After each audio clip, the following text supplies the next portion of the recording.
নমস্কার, পেজ ওয়ানে আপনাদের স্বাগত। আপনারা জানেন আমরা দিনের সেরা বাছাই করা খবর আপনাদের সামনে হাজির করি পেজ ওয়ান। আজ পেজ ওয়ানে আপনাদের সঙ্গে রয়েছে আমি মৌপিয়া, আর মৌপিয়ার সঙ্গে রয়েছে আমি কুনাল। আর মৌপিয়া, পেজ ওয়ানের শুরুতেই আমরা চোখ রাখবো আজ ফের একবার আগুন লাগলো এসএসকেএম এই খবর দিয়ে। আজ বেলায় আচমকাই আগুন লাগে রোনাল্ড রস বিল্ডিং এর 6 তলার লাইব্রেরিতে এবং খবর পেয়ে এসএসকেএম এ ছুটে যান মুখ্যমন্ত্রী, দমকল মন্ত্রী। দমকলের 19টি ইঞ্জিনের চেষ্টায় শেষ পর্যন্ত নিয়ন্ত্রণে আসে আগুন। মুখ্যমন্ত্রী ঘোষণা করেন আপৎকালীন পরিস্থিতি নিয়ন্ত্রণে এবার থেকে প্রতিটি সরকারি হাসপাতালে বাধ্যতামূলকভাবে দমকলের 2টি ইঞ্জিন থাকবে।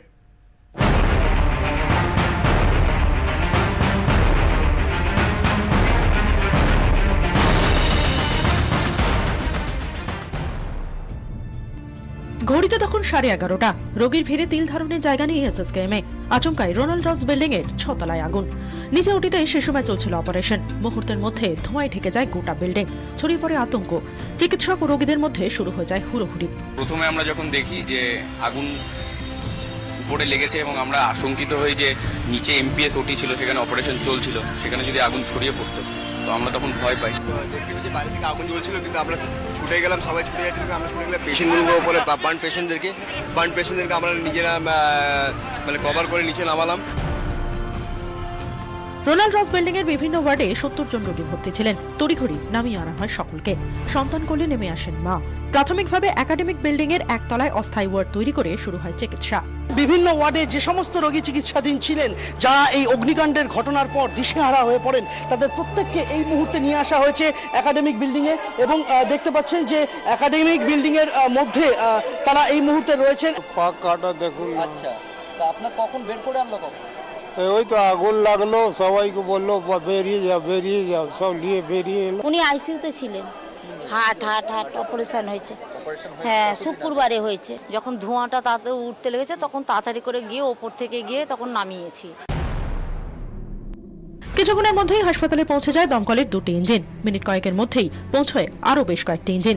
কিন্তু হাসপাতালে ল্যাডার ঢোকাতে রীতিমতো হিমশিম খেতে হয় দমকল কর্মীদের। সুবিধার জন্য একসময় রবীন্দ্র সদন থেকে পিটিএস পর্যন্ত রাস্তা বন্ধ করে দেওয়া হয়। ভেঙে ফেলা হয় হাসপাতালের একটি পাঁচিলও। দমকল কর্মীদের সঙ্গে কাঁধে কাঁধ মিলিয়ে আগুন নেভানোর কাছে নেমে পড়েন অন্যান্য কর্মীরাও। পৌঁছে যান এনডিআরএফ এর জওয়ানরাও।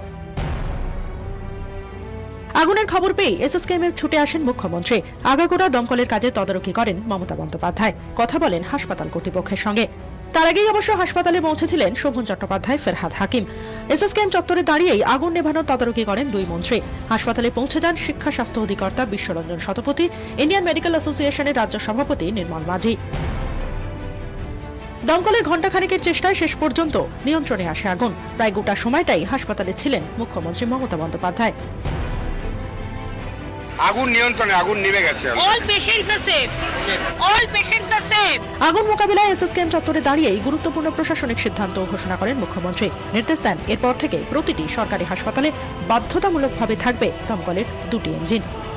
আমাদের যে ব্যবস্থা কালকে সকালের মধ্যে শুরু হবে, হয়তো আজকে রাত্রির মধ্যে শুরু হবে, যে এসএসকেএম হাসপাতাল অর্থাৎ পিজি হাসপাতালের চত্বরে 2টো গাড়ি 24 ঘন্টা সপ্তাহে 7 দিন থাকবে। আগুন লাগার কারণ খুঁজে বের করতে তদন্তের নির্দেশ দিয়েছেন মুখ্যমন্ত্রী। ব্যুরো রিপোর্ট 24 ঘন্টা।